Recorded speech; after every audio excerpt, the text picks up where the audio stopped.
청취자께서 보내주시는 자료들을 바탕으로 오늘은 넷플릭스에서 정말 조용히 하지만 아주 강력하게 전 세계를 휩쓴 프랑스 시리즈죠. 캐시 퀸즈에 대해 깊이 파고들어 보려고 합니다. 네. 이게 정말 신기한 게 대대적인 홍보 없이 입소문만으로 브라질부터 케냐까지 수십 개 나라에서 1위를 했다고 하더라고요. 네. 오늘 정말 흥미로운 자료들을 보내주셨어요. 여러 리뷰 기사도 있고 특히 프랑스 시청자들이 어떤 장르를 좋아하는지에 대한 통계가 눈에 띄더라고요. 네네. 이런 자료들을 다 엮어서 겉보기엔 그냥 평범한 하이스트 코미디 같은 이 시리즈가 어떻게 글로벌 센세이션이 됐는지 그 비밀을 한번 파헤쳐보죠. 좋습니다. 그럼 먼저 캐시 퀸즈가 대체 어떤 이야기인지부터 확실히 짚고 넘어가죠. 원제가 레 리옹이네요. 네. 암사자들이라는 뜻이죠. 오, 암사자들. 제목부터가 좀 강렬하잖아요. 이야기는 프랑스 북부에 노동자 계층이 모여 사는 동네를 배경으로 시작돼요. 네. 경제적으로 정말 막다른 길을 몰린 5명의 여성, 로잘리, 킴, 소피아, 알렉스, 클로에가 주인공입니다. 바로 그 지점이 사람들을 끌어당기는 포인트겠네요. 무슨 특수요원이 아니라 그냥 우리 주변에서 볼 수 있는 평범한 사람들이라는 거요. 맞아요. 각자 빚더미에 앉았거나 부당해고를 당했거나 그냥 희망이 없는 현실에서 벗어나고 싶어하는 그런 사람들이죠. 그래서 그들이 어떤 결심을 하게 되나요? 정말 상상도 못할 결심을 하죠. 바로 동네 은행을 터는 겁니다. 은행을요? 네, 근데 처음엔 아주 소박했어요. 딱 3만 프랑만 훔쳐서 급한 불만 끄자는 거였죠. 그런데 이 계획에 아주 기발한, 어찌 보면 좀 황당한 디테일이 하나 추가돼요. 그 유명한 변장 말씀이시죠. 자료 보고 정말 웃었는데 남장을 하고 은행을 털기로 했다면서요. 맞습니다. 여성이라는 이유로 얕보이거나 의심받지 않으려고 또 정체를 숨기려고 남자 옷을 입고 가짜 콧수염까지 붙이는 거죠. 거기서부터 코미디가 시작되는 거군요. 네. 근데 이 어설픈 첫 계획이 예상치 못한 방향으로 흘러가면서 이들의 삶은 걷잡을 수 없는 소용돌이에 휘말리게 됩니다. 작은 눈덩이가 거대한 산사태가 되는 거죠. 이런 이야기에서 보통 첫 번째 범죄는 진짜 문제의 시작일 뿐이잖아요. 그렇죠. 이 암사자들은 어떤 예상치 못한 위협에 부딪히게 되나요? 지역갱단이 가만히 있을 것 같지는 않은데요? 정확히 보셨어요. 단순히 경찰만 피하면 되는 게 아니었습니다. 그 지역을 장악하고 있는 무자비한 갱스터, 에제키엘이 이들의 돈을 노리고요. 심지어 뒤가 구린 두피한 시장까지 얽히면서 판이 걷잡을 수 없이 커져요. 와. 결국 이 여성들은 경찰, 갱단, 정치인이라는 세 개의 거대한 적을 상대로 살아남기 위한 싸움을 벌여야 하는 상황에 놓입니다. 와, 정말 숨막히는 상황이네요. 그런데 이 시리즈의 장르가 그냥 스릴러가 아니라 코미디 스릴러잖아요. 네, 하이스트 코미디 드라마라고도 하죠. 그렇게 빡빡한 상황에서 어떻게 웃음을 만들어낼 수 있는 거죠? 자칫하면 어느 한쪽도 제대로 못 살릴 것 같은데요. 그게 바로 이 시리즈의 가장 큰 매력이자 동시에 또 비판받는 지점이에요. 보내주신 리뷰 중 하나가 바로 그 톤의 불일치를 지적했죠. 일단 성공적인 부분부터 이야기하자면 긴장감 넘치는 강도 장면 중간중간에 터져나오는 캐릭터들의 어설픈 행동이나 재치 있는 대사가 분위기를 확 환기시켜줘요. 예를 들면 어떤 게 있을까요? 총을 들고 사람들을 위협해야 하는 심각한 상황인데 가짜 콧수염이 떨어질까봐 전전긍긍하는 식이죠. 그런 허담미가 주는 웃음이 있군요. 심각한데 웃긴 상황? 네. 그리고 무엇보다 5 주인공의 케미가 정말 좋아요. 서로 다른 성격의 여성들이 위기 속에서 다투고 화해하고 또 서로를 지켜주면서 끈끈한 자매를 쌓아가는 과정이 시청자들에게 큰 공감대를 형성해요. 이들을 응원하게 만드는 힘이 거기서 나오는 거군요. 그렇죠. 제발 잡히지 말라고 응원하게 되죠. 하지만 비판도 만만치 않았다고요. 한 리뷰에서는 유머가 스릴을 방해한다고 지적했던데요. 그건 어떤 의미인가요? 말 그대로예요. 때로는 너무 드라마나 코미디에 치중한 나머지 하이스트 장르 특유의 치밀한 계획이나 손에 땀을 주게 하는 긴장감이 좀 약해진다는 비판이죠. 현실성이 좀 떨어진다는 지적도 있었고요. 네, 맞습니다. 보안 시스템을 뚫는 과정이 너무 간단하게 묘사된다거나 위기 상황을 너무 쉽게 탈출한다거나 그래서 아주 하드코어한 범죄 스릴러 팬이라면 조금 실망할 수도 있어요. 그렇겠네요. 무겁고 진지한 스릴러라기보다는 캐릭터들의 감정선을 따라가는 유쾌한 오락물에 가깝다고 보는 게 맞습니다. 듣고 보니 이 시리즈의 정체성이 더 명확해지네요. 그런데 여기서 정말 놀라운 지점이 나오잖아요. 네. 이 모든 황당한 이야기가 완전히 꾸며낸 게 아니라는 사실이요. 잠깐만요. 이게 실화에 기반했다고요? 저도 처음 자료 보고 깜짝 놀랐습니다. 아니, 평범한 여성들이 실제로 남장을 하고 은행 강도단을 만들었다는 건가요? 네.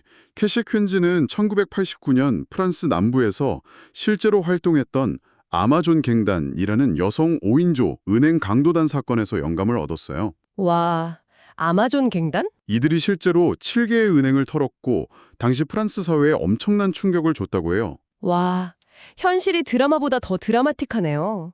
어쩐지 이야기가 너무 생생하다 싶었어요. 이 실화가 워낙 매력적이라서 이전에도 영화로 만들어진 적이 있다고요.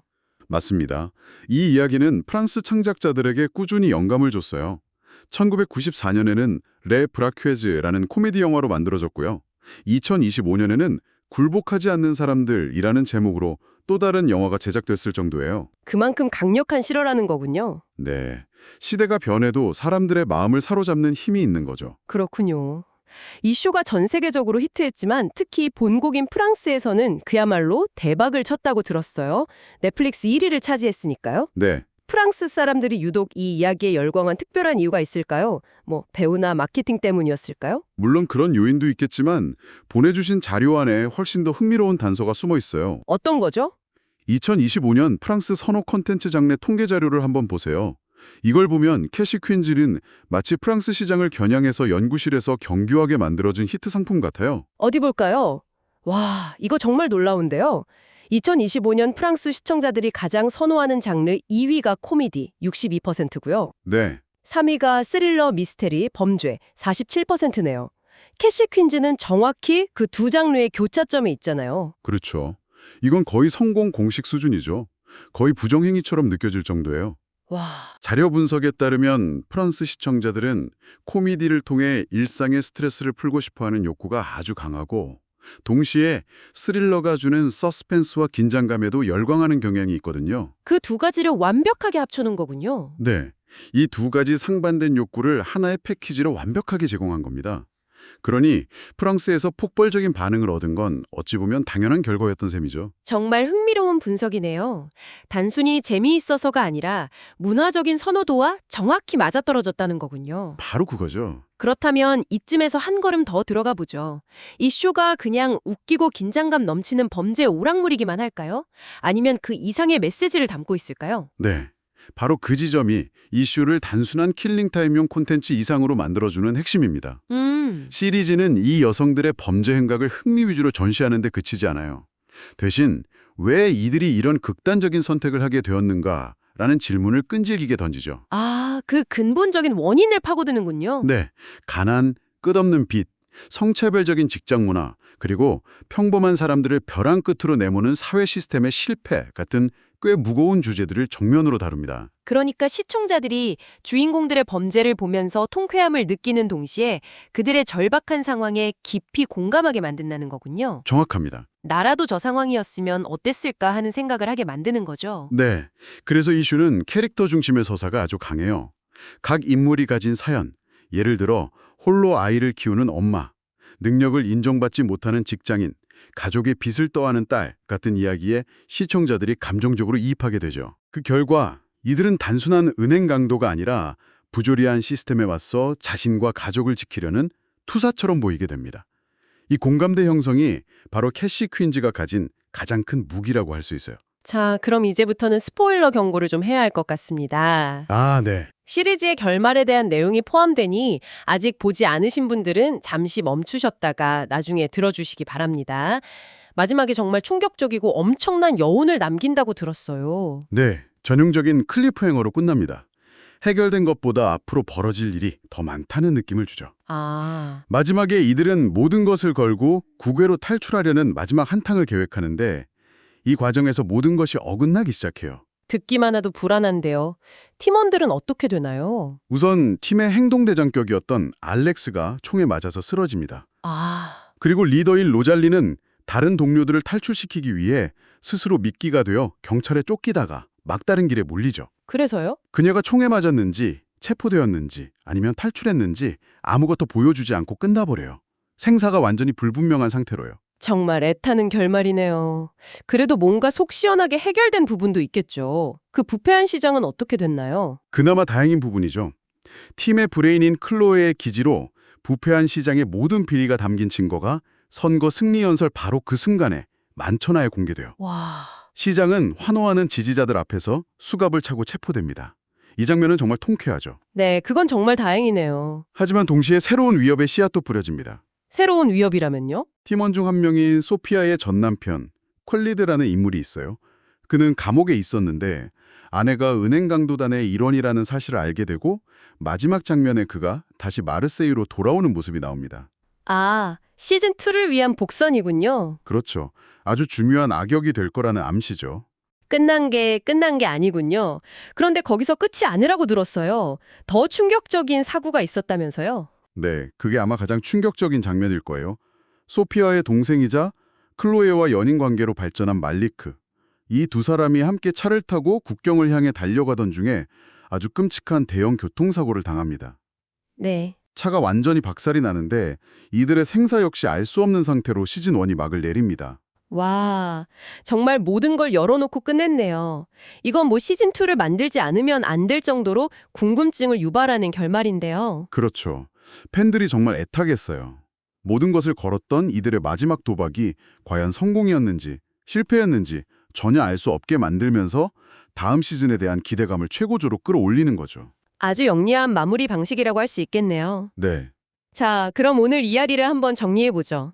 캐시 퀸즈는 아마존 갱단이라는 실제 사건을 바탕으로 코미디와 스릴러를 절묘하게 섞은 캐릭터 중심의 하이스트 드라마였네요. 네. 그리고 이 조합이 프랑스 시청자들의 취향을 정확히 저격하면서 스트리밍 플랫폼을 타고 전 세계적인 히트작이 될 수 있었고요. 맞습니다. 특히 함께 보내주신 논문 자료에서 지적한 부분이 인상 깊었어요. 과거 극장 개봉 중심의 환경이었다면 캐시 퀸즈처럼 특정 국가의 내수 시장을 겨냥해 만들어진 작품이 다른 문화권에서 이렇게까지 큰 성공을 거두기는 거의 불가능했을 거라는 거죠. 아, 그렇죠. 디지털 플랫폼이 어떻게 컨텐츠의 국경을 허물고 새로운 가능성을 여는지 보여주는 완벽한 사례입니다. 그러네요. 스트리밍 서비스 덕분에 우리가 지금 프랑스 노동자 계층 여성들의 이야기에 이렇게 공감하고 있는 거니까요. 네. 마지막으로 청취자 여러분께 이런 질문을 던지면서 마무리하고 싶으네요. 1980년대 프랑스 남부에서 활동했던 여성 은행 강도단의 실화가 2026년 오늘날 언어와 문화가 전혀 다른 브라질, 케냐, 사우디아라비아 같은 수십 개 국가의 스트리밍 차트 1위를 차지하는 현상. 네, 이 현상은 오늘날의 스토리텔링이 국경을 넘어 사람들의 마음을 움직이는 보편적인 힘, 즉 공감에 대해 우리에게 무엇을 말해주고 있을까요?